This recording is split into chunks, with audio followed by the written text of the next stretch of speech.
ఐబొమ్మ రవి తెలుగు ఇండస్ట్రీని మొత్తానికి షేక్ చేసినటువంటి విషయం తెలిసిందే. దాదాపు 300 కోట్లకు పైగా నష్టాన్ని కూడా మిగిల్చినటువంటి పరిస్థితి.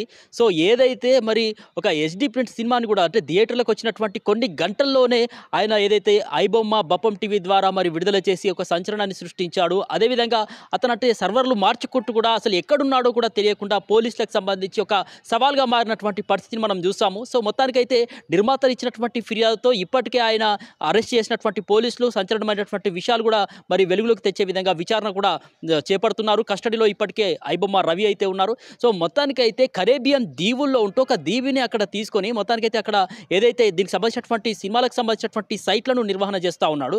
ఈ క్రమంలో కొన్ని కోట్లకు సంబంధించినటువంటి లావాదేవీలు కూడా జరిగినట్లు ఇప్పటికే విచారణలో వెల్లడైంది. సో ఈ క్రమంలోనే కస్టడీలో మరికొన్ని విషయాలు వెల్లడయ్యేటటువంటి అవకాశాలు ఉన్నాయి. సో ఈ నేపథ్యంలో మరి ఐబొమ్మ రవితో తెలుగు ఇండస్ట్రీ కూడా మరి కథలొచ్చిందా అంటే అవుననే సమాధానాలు వినిపిస్తున్నాయి. ఎందుకంటే ఇప్పటికే ఏదైతే నవంబర్ 21 తారీఖు రిలీజ్ అయిపోయేటటువంటి రాజు వెడ్స్ రాంబాయి సినిమా, ఇందులో అఖిల్తో పాటు తేజస్విని జంటగా హీరోయిన్లుగా నటిస్తూ ఉన్నారు.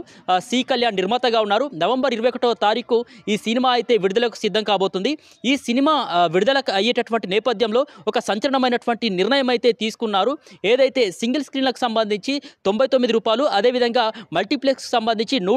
105గా చేస్తూ మొత్తానికైతే ధరల్ని పూర్తిగా అంటే తక్కువ ధరకు మేము ఈ సినిమాను ప్రేక్షకులకు అందిస్తున్నాము, ప్రేక్షకుల కోరిక మేరకు అని చెప్పేసి ఇప్పటికే దానికి సంబంధించినటువంటి సినిమాకి సంబంధించినటువంటి నిర్మాతలు అయితే వెల్లడించారు. సో ఐబొమ్మ రవి ఎఫెక్ట్తోనే ఇదంతా జరిగిందని చెప్పుకొని ఇప్పటికే సోషల్ మీడియాలో కూడా మరి జోరుగా చర్చలు అయితే నడుస్తూ ఉన్నాయి. సో నవంబర్ 21న విడుదలయ్యేటటువంటి ఏదైతే రాజు వెడ్స్ రాంబాయి సినిమాకు సంబంధించి మరి ఏదైతే చర్చలు కూడా నడుస్తూ ఉన్నాయి, దానికి సంబంధించినటువంటి ప్రమోషన్ కార్యక్రమాల్లో భాగంగా ఈ యొక్క ఈటీవీ విన్ నుంచి ఇప్పటికే అనేకమైనటువంటి కార్యక్రమాలు కావచ్చు, అనేకమైనటువంటి ఓటీటీ అదేవిధంగా సినిమాలు కూడా మరి రిలీజ్ అయినటువంటి నేపథ్యంలో ఇప్పుడు అదే సంస్థ ఈ యొక్క సినిమాను రాజు వెడ్స్ రాంబాయి అనేటటువంటి సినిమాను కూడా నిర్మాణం చేసింది. ఈ క్రమంలోనే 21వ తారీఖు ఈ యొక్క సినిమా విడుదలయ్యేటటువంటి నేపథ్యంలో ప్రమోషన్ కార్యక్రమంలో భాగంగా ఒక సంచలనమైనటువంటి నిర్ణయం అయితే తీసుకుంది. మరి ఏదైతే ధరల్ని పూర్తిగా తగ్గిస్తున్నాము ప్రేక్షకుల కోరిక మేరకు అని చెప్పేసినటువంటి పరిస్థితి అయితే కనిపించింది.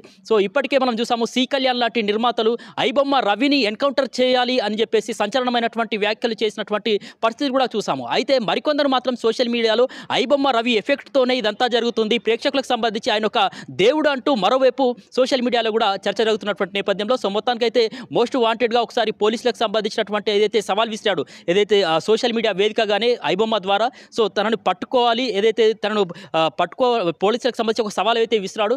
అదేవిధంగా సినీ ఇండస్ట్రీకి సంబంధించినటువంటి అనేక మరి రహస్యాలు తన వద్ద ఉన్నాయి, అవి కూడా బయట పెడతారని చెప్పేసి గతంలోనే సవాల్ విసిరినటువంటి ఐబొమ్మ రవిని మరి ఇప్పటికే కస్టడీలోకి తీసుకున్నటువంటి నేపథ్యంలో ఒకవైపు ఆయనకు సంబంధించి సినిమా ఇండస్ట్రీ మాత్రం విమర్శలు చేస్తూ ఉంది, సినిమా ఇండస్ట్రీ నష్టానికి ఆయనే కారణం అని చెప్తున్నటువంటి నేపథ్యంలో మరోవైపు ఐబొమ్మ రవి అతని అభిమానులం మేము, అతనికి సమస్య ఆయన ఒక దేవుడు మా లాంటి ప్రేక్షకులు అని చెప్పేసి సోషల్ మీడియాలో మాత్రం మరోవైపు జోరుగా చర్చలు అయితే నడుస్తున్నటువంటి పరిస్థితి అయితే ఉంది.